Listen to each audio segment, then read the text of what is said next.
여러분은 교회를 그리라면 어떤 그림을 그리시겠습니까? 보통 교회 그리라고 하면 십자가가 있는 지붕을 많이 그릴 것 같아요. 그런데 한 번 더 완벽한 교회를 그려보세요 라고 하면 무엇을 어떻게 그려야 될지 그때부터 고민을 시작할 것 같습니다. 그 이유는 다른 데 있지 않고 완벽한 교회를 보지 못했기 때문에, 특별히 사람이 완벽하지 않기 때문에 우리는 완벽한 교회를 그려보세요 하면 순간 당황할 것 같습니다. 다만 더 성숙한 교회, 더 건강한 교회가 있을 뿐이지 완벽한 교회는 없다는 사실을 우리는 늘 기억해야 됩니다. 교회마다 정도의 차이는 있겠지만 모두가 부족함이 있고 연약함이 있을 뿐입니다. 그런데 그렇기 때문에 교회 가운데 하나님의 은혜가 더 있고 교회를 통해서 받으실 하나님의 영광이 더 있는 것이 교회의 놀라운 비밀이에요. 다시 말씀드리면 완벽하지 않고 부족하기 때문에 하나님의 은혜가 그 안에 더 있고 하나님의 영광이 무엇인지를 배우는 곳이 오히려 교회예요.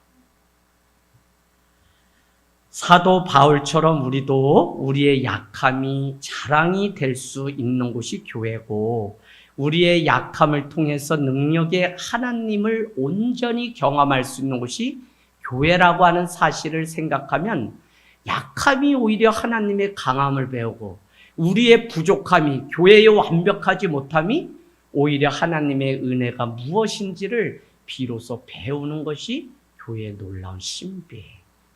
그래서 우리는 온전함을 향해서 갈 뿐이지 완벽함을 추구하려고 하는 순간 교회는 또 무너지고 넘어질 수밖에 없고, 그 안에 하나님의 은혜는 간데없이 비판과 날쌘 정죄만이 있는 곳이 바로 교회죠.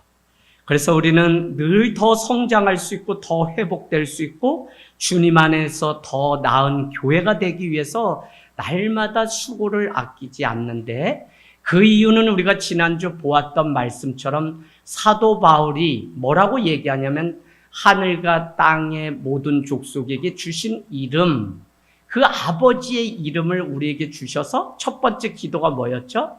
제발 속사람이 강건케 되게 해달라는 겁니다. 그래서 우리는 부족하지만 속사람이 강건케 됨으로 인해서 우리는 완벽하지 않지만 좋은 교회를 향해서 날마다 가는 그 일들을 해야 되는 거예요. 가만히 생각해 보면 사람들이 처치리스, 교회 없이 여기저기 방황하는 사람들은 더 많습니다. 그들에게 물어보면 한낱 고백하기를 이런 교회였으면 좋겠습니다 라는 이야기를 다 해요. 목회자인 저도 많은 사람들을 만나면서 하늘 땅 교회가 이런 교회였으면 좋겠습니다 라는 이야기를 듣습니다. 물론 그 마음이 무엇인지 알지만 제가 유독 책과 함께 오늘 여러분께 계속적으로 코로나 이후에 성경적으로 신학적으로 실천적 대안으로서 내가 원하고 내가 하고 싶은 교회가 아니라 성경이 말씀하시는 그 교회가 무엇인지를 찾아가는 이유는 성경이 말씀하시는 그 교회가 참된 교회이기 때문에 우리는 다 같이 말씀 앞에 그 경주를 날마다 하고 있다는 것입니다. 여러분, 한 주 교회는 갑자기 장례식을 치러야 됐고요. 주방 씻기 세척기를 위해 전기 공사를 했습니다. 그런가 하면 한켠에서 줄 식대를 위해 땀을 흘리는 한 우리 공동체를 보았습니다. 그런데 또 아름다운 한 장면이 있다면 이 뒷마당에 화초가 타 죽을까 봐 날마다 우리 권찰님 네 분이 와서 화초에 물을 주는 그 아름다움, 또 헌신 예배를 준비하는데 이렇게 저렇게 설왕설래 자기들 안에 몸부림치고 어린아이처럼 하려고 하는 이 아름다운 소식을 들으니까 얼마나 감사한지 모릅니다. 여러분, 하늘 땅 교회가 온전하기 위해서는 수고하는 아름다움을 아끼지 아니해야 되고, 성경적이고 건강한 교회를 만드는 일은 인도자 몇 사람의 몫이 아니라 다 같이 이 교회를 위해서 건강한 교회, 성경적인 교회를 위해서 헌신하고 애쓰기 위하여 우리는 때로는 직분도, 때로는 직책도, 때로는 1인 1사역과 같은 함께 애쓰고 수고함을 통해 온전한 교회를 세워가려고 하는 사명이 있습니다. 오늘 우리가 읽은 이 말씀을 통해서 더 능동적으로 교회에 대해서 말씀하신 곳은 여기밖에 없다라고 많은 사람들이 이야기하는데, 우리가 1장에서 3장까지는 신학적 교리가 담겨져 있다면 4장부터 6장까지는 교리에 맞는 실천적인 삶을 이제 비로소 설명하고 있다는 것입니다. 그래서 오늘 4장 1절이 우리에게 너무 중요한데, 4장 1절 한번 볼까요? 4장 1절. 그러므로 주 안에서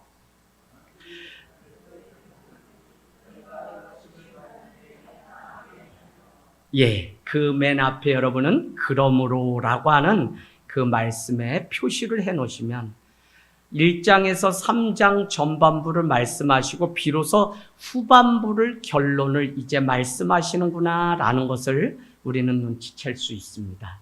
1장에서 3장까지는 예수 그리스도의 그 이름을 찬송했죠.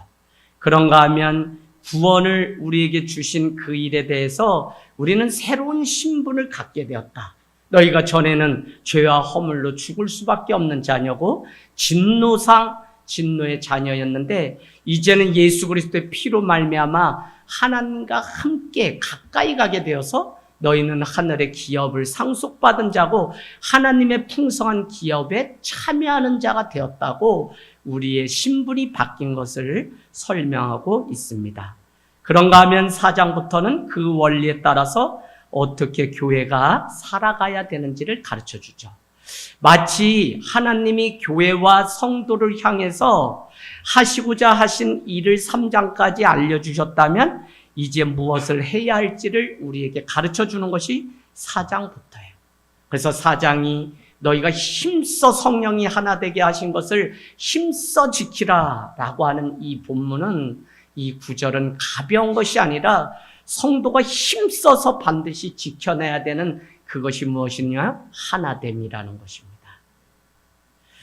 여러분, 우리에게 허락하신 새로운 신분을 알기 때문에 우리는 그 신분에 맞는 삶을 살아가는 것이죠. 그래서 합당한 삶, 올바른 진리로부터 나온다는 이 사실을 알게 되면 교회는 성도가 해야 될 일은 다른 것이 아니라 온전하게 말씀을 알고 그 말씀을 합당한 삶을 살아가는 일을 날마다 해야 되죠. 그래서 사도행전 20장은 에베소 교회를 떠나면서 사도 바울은 피로 사신 교회를 감독된 장로들에게 부탁하기를 주와 주의 은혜의 말씀이 이 교회를 부탁한다고 강조하고 있습니다. 그래서 교회가 온전한 교회가 되기 위해서는 바로 말씀 가운데 진리 가운데 살아가는 이 일이 너무 중요하다는 것입니다. 여러분, 먼저 하나님이 하신 일을 설명했다면 그 하신 일의 근거에서 이제는 우리가 무엇을 하고 살아가야 되는지를 설명한 것이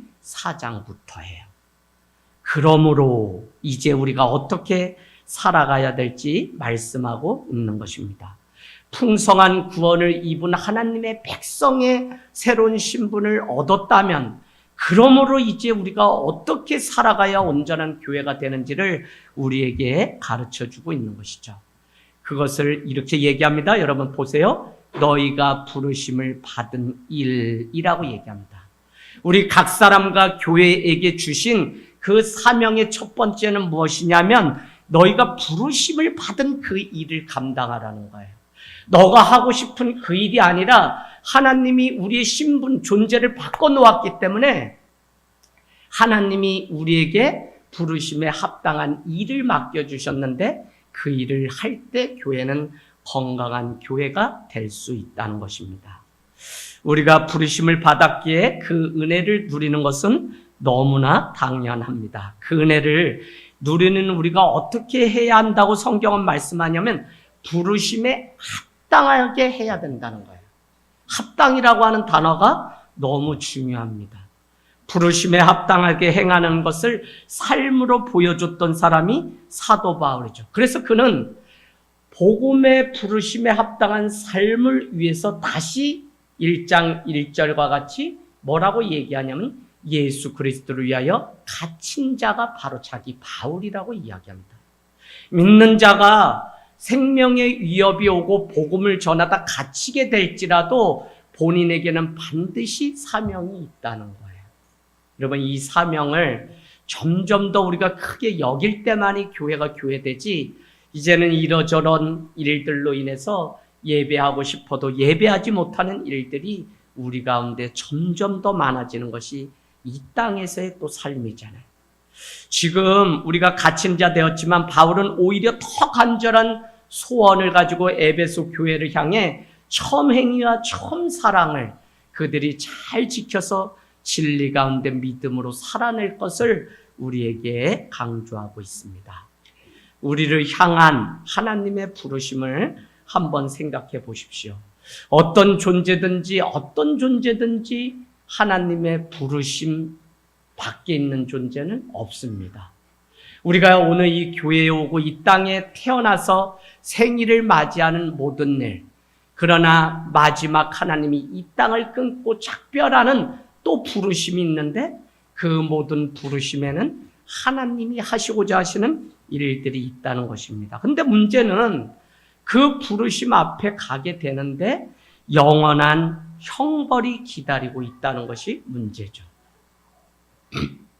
그래서 저희 일부 예배 참 뜨겁게 같이 예배를 드렸는데 다른 말씀 나누지 않고 구원을 왜 우리가 받아야 되는지 더 깊이 나누고 찾아서 읽으면서 다시 정리하는 그 시간을 우리 승아에게 맡겼습니다. 그랬더니 조금씩 눈이 열려서 왜 교회를 다니고 왜 예수를 믿어야 되는지 자기 입술로 고백하는 아름다운 시간이 있었습니다. 여러분, 하나님은 한없는 은혜를 베푸셔서 그 전에 우리를 자녀 삼으셨다는 것이 얼마나 놀라운 은혜인지 몰라요. 이 땅에서의 삶을 다하기 전에 하나님이 우리를 불러주셔서 자녀 삼으시고 지금도 그 복음 가운데 살아가는 자녀로 우리를 준비시킨다는 것이 얼마나 기쁜지. 그래서 여러분 기억나시나요? 1장 다시 한번 가보실래요? 1장 15절, 16절, 17절, 18절 우린 쭉 뭐였죠? 사도 바울이 첫 번째 기도한 내용인데 그 첫 번째는 다른 것이 아니라 예수 그리스도 안에서 너희의 믿음과 너희 안에 있는 그 사랑을, 내가 성도를 향한 사랑을 듣고 내가 기도할 때마다 기억하고 감사하기를 그치지 않았다. 나는 옥중에 있지만 너희의 그 믿음을 나는 듣고 늘 감사하며 기억하고 기도했다.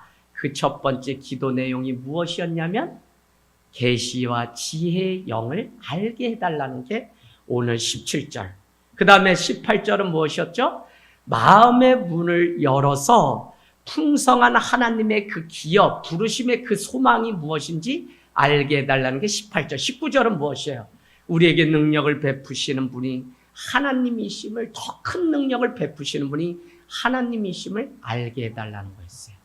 그런가 하면 우리는 3장 뭐였죠? 두 번째 기도가 나오는데, 하늘과 땅의 모든 족속에게 주신 그 이름으로 기도하는데 첫 번째는 뭐였어요? 속사람이 강건케 되게 해달라는 것이 3장 16절에 나왔고 17절은 뭐였습니까? 17절은 믿음으로 말미암아 예수 그리스도가 너희 안에 계시옵고라고 하는 기도를, 우리 안에 예수 그리스도가 계시기를 사도 바울은 기도했어요.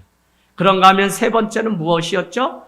그 사랑 가운데 뿌리를 박고 그 사랑 가운데 터 위에 견고히 세워지는데 그 사랑의 깊이, 높이, 넓이, 길이를 알아서 그것으로. 더욱이 중요한 것은 무엇이었냐면 여러분 20절 끝에 나오죠.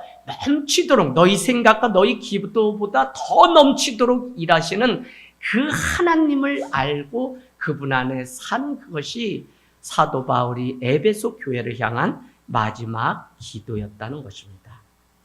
그 은혜를 누리는 우리가 어떻게 해야 되냐면 부르심에 합당한 삶을 살아가야 되죠. 우리를 부르신 그 하나님 앞에 우리가 날마다 영혼을 향해서 가는 그것은 우리에게 있는 것이 아니라 하나님께 있다라고 하는 사실을 우리에게 가르쳐 주었어요. 그게 2장에 여러분 가보세요. 2장.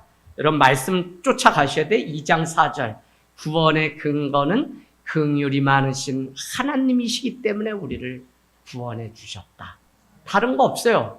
죄인인 우리의 삶을 보시고 하나님이 너무 불쌍히 여기시는 컴패션, 그 긍휼함으로 우리를 구원하시기로 작정하셨는데, 두 번째 살리시고 일으키시고 앉히시고 5절 6절에 나오고 7절은 뭐였죠? 8절은 그 구원을 이루는 기본이 뭐냐면 은혜로 말미암아 믿음으로써 너희를 구원을 얻게 했는데, 이는 너희가 아무것도 자랑치 못하게 하고 그 구원이 너희에 의해서 나는지 않음을 알게 하려고 오늘 내가 은혜로 말미암아 믿음으로 말미암아 구원을 하셨다라는 거예요. 그래서 우리는 은혜로 구원을 얻는 것이고 믿음으로 구원을 얻는 것이지, 우리가 구원에 합당한 삶을 산 그게 다른 사람을 많이 돕고 많이 해서 착한 삶을 살아서 구원 얻고 이런 문제가 아니에요.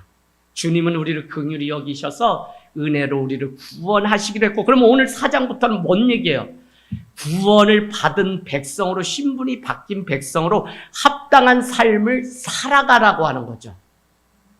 이렇게 얘기를 하면 어떤 사람들은 그냥 믿으면 구원 얻으니까 윤리, 도덕, 삶은 필요 없고 나 예수만 믿으면 구원 얻어, 사람 죽여도 상관없어, 이렇게 잘못 생각하는 사람들이 있어요. 그렇지 않아요. 우리가 세상 가운데 살아가면서 우리는 믿음에 합당한 삶을 살아야 되는데, 더 중요한 것은 이단이 너의 삶 때문에 구원 얻는다, 이 교리에 빠지면 안 되고, 우리에게는 아무 의도 없고 아무 자랑할 것이 없고 오직 예수 그리스도의 은혜로만 구원을 얻는다는 거예요. 그 사실을 알기 때문에 4장부터는 우리가 어떻게 복음에 합당하게 살아가야 되는지를 가르쳐줘요. 왜 구원해 주셨다 그랬어요? 왜 구원해 주셨다 그랬어요? 송주 왜 구원해 줬어요, 우리? 니까 함께 뭐라고 하나님이 구원해 줬냐고요. 예, 저는 제가 제 자신을 봐도 아무것도 아닌데 왜 구원해 주셨냐면, 말씀 딱 보면 이렇게 나와 있죠. 네, 9절 10절에 하나님이 10절 끝에 이렇게 이야기합니다. 예수 그리스도가 행하신 그 일을 우리도 세상 가운데 행하게 하려고 우리를 구원해 주셨다. 다시 말씀드리면 구원해 주신 이유는 그리스도의 영광을 세상 가운데 드러내게 하려고 이 아무것도 아는 사람을 개척하게 하시고 목사로서 다듬어서 한 신자로서 하나님 앞에 합당한 그 열매를 맺게 하시려고 오늘 많은 지역 중에서도 오산에서도 개척을 목적으로 하나님이 부르셨다고 하는 그 믿음이 있으니까 제가 여기저기 기웃거리지 않고 하나님의 훈련이 있음을 알기 때문에 주님 앞에, 왜요? 그래야만 그리스도의 영광을 세상 가운데 드러낼 수 있기 때문에. 그래서 그 부르심에 합당한 삶을 살아가는 일이 얼마나 중요한지 몰라요.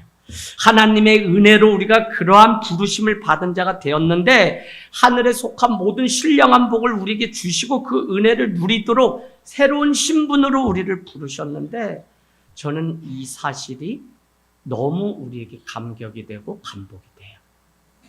로마서 5장은 우리에게 너희가 연약할 때, 너희가 죄인 되었을 때, 너희가 원수 되어서 하나님과 하나가 되지 못할 때 다 결론은 뭐냐면 하나님이 그의 아들 예수 그리스도를 보내주심으로 그의 사랑을 확증해서 화목해 하였다는 거예요. 예수를 믿어야 되는 이유는 우리는 원래 죄인 동시에 우리는 원수된 자예요. 하나님과 죄로 말미암아.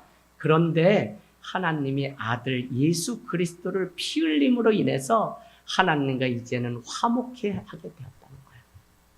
저는 참 살아가면서 그냥 작은 만남 속에서도 우리는 얼마나 많은 부딪힘이 있는지 몰라요. 그 부딪힘이 있을 때 마음이 갈라지고 너무 힘들잖아요. 친구가 내 말을 오해만 해도 얼마나 괴로워요. 이번 한 주 우리 성도 안에 아픔이 있고 막 그랬던, 저한테는 수백 명이 있어도 집사님 한 분이 안 계신 게 오늘 교회가 허전하고 텅 빈 것 같아요.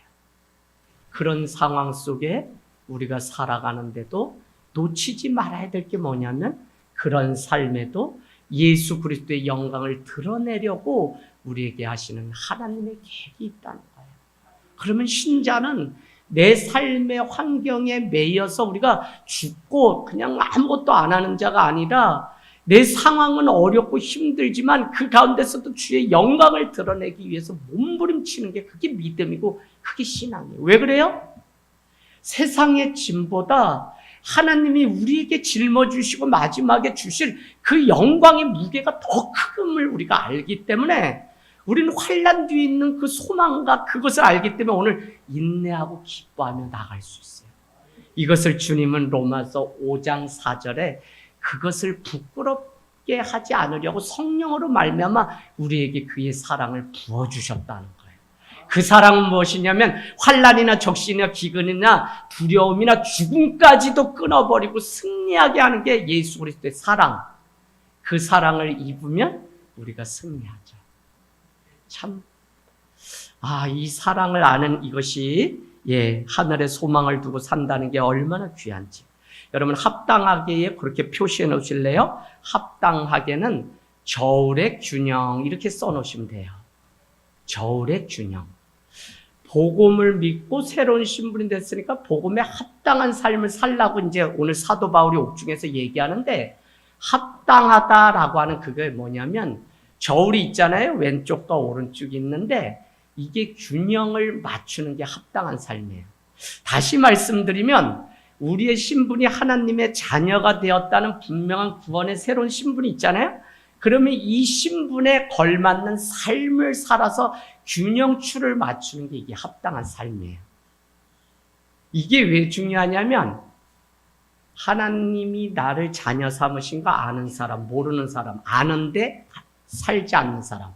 많은 신앙도 다양한 부류가 있는데 오늘 이것은 안다면 합당하게 살아가는 삶. 그래서 오른쪽 왼쪽이 균형 있게 살아가는. 그러니까 오늘 4장부터는 너희를 구원하고 너희를 자녀 삼고 너희에게 신령한 복을 주시고 너희를 택정하시고 예정해서 너희를 에베소에 있는 신실한 자들에게 편지하는데 성도 신실한 자들의 합당한 삶을 살아가는 게 그게 바로 균형을 맞추는 게 합당한 삶이에요. 고린도 전서입니까? 우리에게 이렇게 얘기하죠. 내가 이것을 고르게 하는 이유는 이라고 하는 고르게라고 하는 단어가 나와요. 균형의 원리를 얘기해요. 뭐라고 얘기하냐면 교회는 지체를 설명하면서 덜 아름다운 것을 더 아름답게 여기고 덜 귀한 것을 더 요긴하게 여기고 라고 하는 표현이 나와요.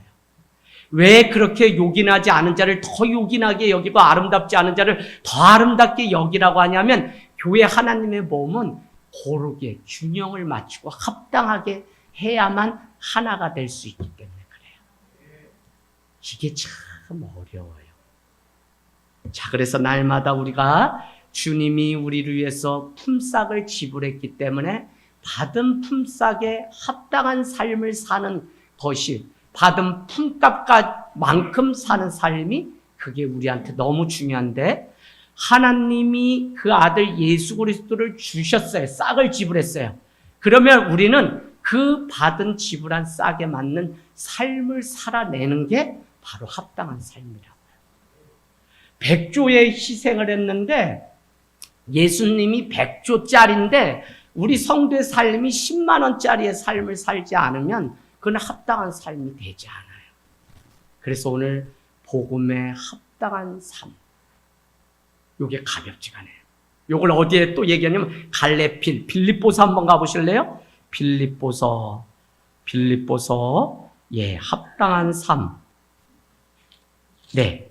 1장 27절도 표시해 놓으세요. 사도 바울은 이 합당하다는 거를 늘 강조해요.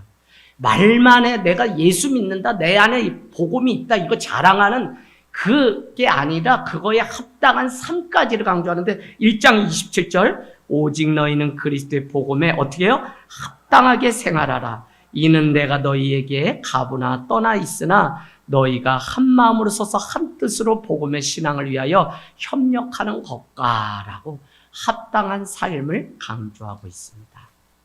여러분 오늘 첫 번째 명령으로서 합당한 삶을 위해서 세 가지를 명령하는데 오늘 첫 번째만 볼 건데 중요합니다. 4장 3절이 첫 번째. 그것은 뭐냐면 하나가 되었으니 힘써 지키라는 것이 첫 번째 성도가 합당하게 사는 증거입니다.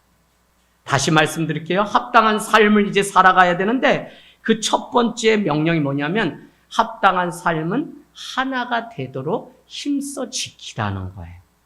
4장 3절 평안에 매는 줄로 성령이 하나 되게 하신 것을 힘써 지키라. 저는 우리 청춘교회가 오늘 머리에 띠를 하고 합당한 삶을 우리에게 보여준 내 자신이 망가지고 내 자신이 어린 광대처럼 어린 나귀 새끼를 타고 예루살렘에 입성하는 웃기는 장면일지라도 하나님 앞에 복음에 합당한 삶을 살기 위해서 망가지고 무너질 수 있다면 그게 훌륭한 삶이에요. 여러분 목회자인 저도 다 알죠. 다 하죠. 그러나 다 안다고 안 해요. 다 모른다고 해요. 다 겸손함으로 가려고 해요. 왜? 내가 모른다고 할 때 다른 사람이 자유를 얻고 세워지는 그 은혜가 있기 때문에. 그래서 신앙이 깊어지면 내가 바른 삶을 사는 그것에 다른 사람도 살도록 강요하는 게 아니라 나도 부족함을 날마다 인정할 때 다른 사람들을 오히려 세울 수 있는 것이 여기에 있어요. 가정이 왜 다툼 속에 날마다 살아가냐면 나는 잘하는데 당신이 하지 않기 때문에 합당한 삶을 안 살기 때문에 그렇다고 얘기하지만 우리가 성숙하면 성숙할수록 결국은 나의 부족함을 인정할 때 그 안에 하나 되게 하는 역사가 있는 것을 우리는 볼 수 있습니다.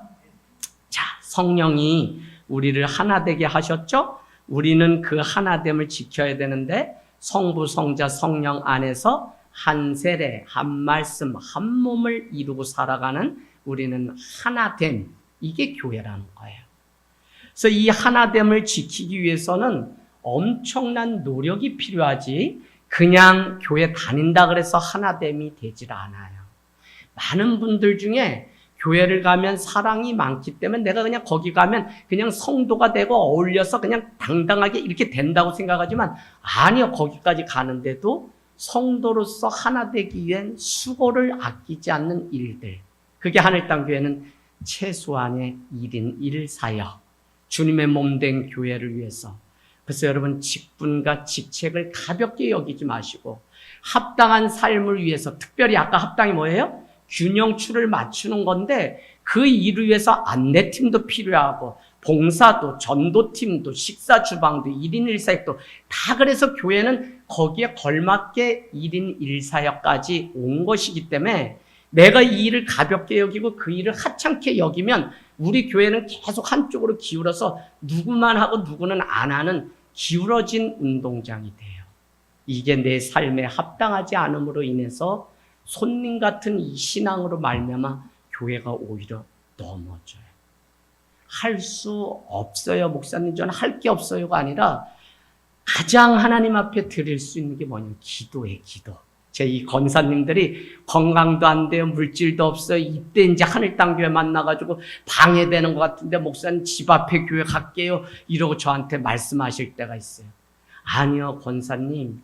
주님 사랑하는 마음만 있으면 내 양을 치고 내 양을 먹일 수 있는데 권사님 기도 밖에가 아니라 기도를 못해서 교회가 무너지는데 기도 어느 자리서든지 좀 기도 좀 해주세요. 주의 종 또 우리 백성들 아픈 사람들 식구들 교회 비전 위해서 기도 좀 해주세요. 기도보다 큰 게 없어요. 라고 제가 재차 말씀을 드릴 때가 있어요. 여러분 이게 다 뭐냐면 합당하고 건강한 교회를 이루기 위해서 주님이 균형추를 맞추려고 그때에 맞는 일들을 우리에게 주셨어요. 그래서 여러분이 정말 생명같이 여기고 합당하고 건강한 교회를 위해 하나됨을 위해 노력을 해야 돼요. 그렇다면 어떻게 우리가 이것을 지킬 수 있을까요? 하나됨을 지키는 방법이 무엇이냐면 다시 거꾸로 가서 4장 2절 우리 읽겠습니다. 시작 4장 2절 시작. 모든 겸손과 온유로 하고 오래 참고 서로 용납하고 겸손으로 하나됨을 지킬 수 있고요. 온유함으로 하나 될 수 있고요. 오래 참음으로 하나 될 수 있고요. 사랑으로 용납할 때 하나 될 수 있어요. 하나됨은 그냥 지킬 수 있는 것이 아니라고요. 우리가 하나 될 수 있는 것은 하나님이 하신 일인데 우리는 하나 되기 위해서 수고한 것이 하나도 없는데 우리에게 책임이 있는데 그게 뭐냐? 하나님이 하나 되게 하신 일을 지켜내야 되는 책임은 다만 우리에게 있다는 거예요. 나는 구원받는데 아무것도 내가 한 게 없어. 사실은 내가 교회를 오늘 왜 왔냐면 하나님이 나를 부르셔서 이곳에 오신 은혜가 있는데 그렇다면 우리는 부르심에 대한 그 삶을 살아가고 성도로 살아내야 되는 책임이 우리에게 있다고요. 그냥 구원으로 받았으니까가 아니라. 아시겠죠? 청춘교회 아시겠어요? 너무 중요해요. 자, 그래서 우리는 겸손, 온유, 오래 참음, 사랑, 용납 다 한마디로 이렇게 해놓으세요. 낮아짐이에요. 낮아짐. 빌립보서 2장도 이 본문을 너희가 한 마음 한 뜻 한 소망 가운데 같은 마음 같은 사랑 같은 뜻을 합하여 한 마음을 품으라고 2장 2절에 얘기하고는 그 일이 어떻게 가능하냐면 2장 5절에 보니까 너희 안에 이 마음을 품으라 그 그리스도 예수의 마음이니 그는 근본 하나님과 동등됨을 취하지 아니하고 자기를 낮춰 종의 형체로 왔다는 거예요. 케노시스, 낮아짐으로 하나 되게 하시려고 예수 그리스도가 오셨다는 거예요. 여러분, 이 낮아짐이 그런데 자기 부인을 날마다 하지 않으면 안 돼요. 내가 이 교회가 세워진데 나는 헌금을 많이 했을까? 나는 뭐를 많이 했을까? 나는 뭘 많이 했을까? 이렇게 하면 이 교회는 온전한 교회가 되지 않아요. 낮아져서 나는 아직도 한 것이 없고 주님의 은혜가 더 내게 필요한 것은 내가 주를 위해서 이 낮아져서 해야 될 사랑, 온유, 용서, 용납, 이 온유, 겸손과 같은 이런 많은 것들을 지키기 위하여 낮아져야 된다라고 하는 그 믿음이 우리에게 필요해요. 하나 되게 하신 것을 힘써 지키는 이 책임이 우리에게 있습니다. 겸손으로 다른 사람을 나보다 낮게 여기고 그러려면 낮아져야 돼요. 온유함으로 나의 권리를 주장하지 않고 다른 사람에게 배려하는 것. 오래 참음으로 다른 사람에 대하여 인내하고 화내지 않고 기다리는 것. 용납함으로 다른 사람의 실수와 잘못을 받아주고 복수하지 않는 것. 이 모든 게 주님의 사랑이죠. 그게 있을 때 하나됨을 지킬 수 있어요. 여러분, 하나님은 우리를 세상으로부터 부르셔서 하나 되게 하시고 한 교회로 모으셨어요. 그런데 재능도 능력도 기질도 다 달라요. 출생 배경이나 자라온 환경도 다 달라요. 서로 다른 사람이 모여 있는데 그럼에도 불구하고 하나됨을 지키기 위해서 힘쓰라는 거예요. 하나됨이 인간적인 눈으로 보면 지켜내기가 이렇게 어려운데 오늘 성경은 하나됨을 지켜내라는 거예요. 당장 결혼한 부부만 해도 두 사람이 하나 되는 일이 숙제고 거기에 우리 아이들이 사춘기 겪는데 이 아이들과 하나 되기 또 어렵고 오늘 우리 재욱이가 처음 이렇게 왔는데 이 아이가 또 자라야만 우리는 하나 될 수 있기 때문에 겸손과 낮아짐과 기다림으로 이 아이가 자라갈 때까지 우리는 눈을 맞추고 함께 그 아이의 언어로 우리는 말을 하는 이 성숙함이 있을 때 하나됨. 그러려면 용납과 관용과 사랑이 그 안에 필요한 거예요. 그래서 사랑이 필요하다고요. 그래서 사랑은 무례히 행하지 않고 예의를 갖추는 게 사랑이라고요. 예, 만약 하나됨을 위해서 수고를 멈춘다면 그 하나됨은 다 깨지게 됩니다. 그래서 하나됨이 없다면 교회는 더 이상 가족이라고 말할 수가 없겠죠. 교회가 갈라지고 나눠지는 그것이 오늘날 교회가 직면한 가장 큰 문제예요. 여러분, 우리가 더 많은 일 하지 않아도 돼요. 그러나 믿음의 멍에를 맨 교회가 우리끼리라도 하나 되어서 서로 사랑하고 특별히 오늘 이곳에 나와서 헌신 예배를 드리는 우리 이 청춘교회 다 70, 80 넘으신 이 한 분 누가 아프거나 우리 부모님 막 이렇게 손이 굽고 허리가 굽은 거 보면 여러분 무슨 생각이 드세요? 저는 그 삶 있는 그대로를 인정해주고 존중해주는 그 성숙함이 신앙인인 우리에게 먼저 있어야 돼요. 오늘도 하나님의 자녀로 거듭났다는 것 때문에 여기에 머리에 예쁘게 리본을 메고 이렇게 나와가지고 하는 그 삶 얼마나 아름다운지, 그 삶 자체를 존귀하게 여기는 이 일이 교회 안에 너무 중요해요. 자, 그래서 주님은 우리에게 평안에 매는 줄로 묶어 놓았으니 교회가 하나됨을 끝까지 지키라는 거예요. 교회가 말씀에 순종하지 않으면 겸손이 아니라 교만으로, 온유함이 아니라 분노함으로, 오래 참음이 아니라 내 생각, 내 고집, 내 권리를 주장함으로, 사랑으로 용납하는 것이 아니라 내 욕심을 채우기 위해 자기 욕망을 감추고 신앙생활을 하게 돼요. 교회를 하나 되게 하시려고 하나님이 어떤 일을 했는지 우리는 잊어버리게 됩니다. 그래서 항상 기도하고 우리가 주 앞에 하나됨을 위해 살아가는 것. 기도하고 뭐를 해야 될까요? 기도하고 말을 해야 돼요. 내 말 한마디가 이 하나됨을 깨놓는 일이 너무 많아요. 야고보서는 지푸라기 서신 아니에요. 믿는 자가 있다면 믿는 자는 그 말을 어떻게 해야 되는지를 우리에게 가르쳐주는 정말 복음서 중에 복음서인데, 누가 능한 자고 누가 좋다고 말하냐면 말을 제어하고 말에 능한 자가 현숙한 자라는 거예요. 말을 어떻게 표현하냐면 홀수, 말, 타는 말도 그 입에 놓은 멍에로 그 말을 조정하고, 배가 그렇게 커도 이 키 하나로 배를 전체를 조종하는 것 같이 우리 인간의 굴레는 뭐냐면 말인데, 때로는 말이 실수를 하면 이 말이 온 산을 불을 내는 것과 똑같다고 야고보서 우리에게. 그래서 제발 부탁하기는 여러분 남 앞에 선생 되기를 좋아하지 마십시오. 기억나시죠? 선생이 먼저 심판받을 것이기 때문에 말하는 자가 아니라 더 낮아져서 그들과 함께 동행하는 자가 될 것을 우리에게 가르쳐주고 있습니다. 여러분 꼭 기억하세요. 마지막 이제 6장 가면 지난주도 했지만 뭐가요? 마귀의 관계가 우리를 하나됨을 깨트리고 무너뜨려요. 재우가 초등학교 때 친구가 지금도 친구니? 친구래. 저 애가 성숙한 거예요.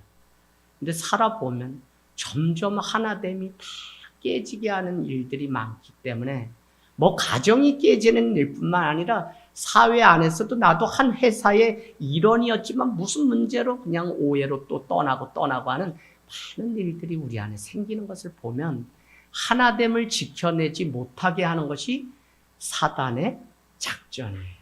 그래서 이 하나됨이 갈라질 때 우리는 더 손잡고 더 용납하고 오늘 겸손과 온유와 오래 참음으로 믿음의 길을 걸어가는 그 일이 너무 중요합니다.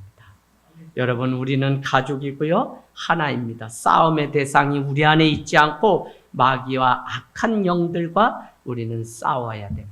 그래서 늘 깨어서 평안에 매는 줄로 힘써 지키게 한 그 평안을 우리가 지켜내는 교회가 되기를 원합니다. 그래서 오늘 지키라가 그냥 지키라가 아니라 힘써 지키라고 얘기해요. 적당히 그냥 살아내는 그게 아니라 성도는 이 하나됨을 지켜내기 위해서 힘써서 살아내는 그게 우리의 구원과 직결되는 거예요. 그래서 오늘도 우리의 수고를 아끼지 않고 힘써서 교회가 하나 되고 우리 자녀들과 우리 세대가 하나 되고, 다 세대 차이가 있다, 뭐가 있다. 여러분 하늘 땅 교회를 다니시면서 이재양 목사의 목회가 하나라는 것만 아시면 돼요. 그건 저는 여러분을 괴롭히고 뭐를 하고 알리고 기도하자 댓글을 달고 함께 은혜를 다 뭐냐면 하나됨이에요. 전 세대가 아이들부터 어른까지 하나 되기 위해서 기도해라 뭐해라 나눠라 라고 하는 거지, 교회가 점점 건물 안에는 한교회를 다니면서 네 일은 네 일이고 내 일은 내 일이고 전혀 다른 사람의 일에 상관없고 심지어는 교회가 하는 일에도 관심 없이 그냥 교회만 다녀주는 사람이 점점 많아져요. 그러니까 제가 어떻게든지 본질 목표는 예수신앙, 예수정신인데 그 예수신앙, 예수정신을 지켜내기 위해서는 우리 자녀들에게까지 예수 이야기, 신앙 이야기가 날마다 물려주는 게 이게 생명이지, 교회 개척하는데 돈, 사랑, 건물 준비하는 건 옛날 사고방식. 아니요. 어떤 공동체 이야기를 써가고 나누고 자녀들에게까지 물려주는 교회가 될 것인지를 고민해야 돼. 그래서 의도적으로 작은 교회를 하는 이유가 뭐냐면 커지면 그냥 같은 시간에 가서 아버지 주차봉사, 엄마는 주방봉사, 누나는 뭐요? 교사로 나만 혼자 덩그러니 학생부 예배 드리고 오는데 서로 다른 예배를 드리고 서로 다른 이야기를 가지니까 사춘기 때 되면 교회 다 떠나요. 부모 되신 여러분이 잘 기억하셔서 자녀들 쉽지 않아요. 그러나 같이 호흡하고. 그래서 제가 아이들한테 만나면 물어봐요. 야, 이번 주 교회 큰일이 뭐였니? 몰라요. 이건 부모 책임이에요. 이 아이에게 이번 주에 장례가 있고 이번 주에 항암 주사가 있고 알려서 같이 기도할 수 있도록 만드는 부모의 역할이에요. 그 자녀만이 교회로 살고 교회가 하나 되게 하는 그 일을 감당할 수 있습니다.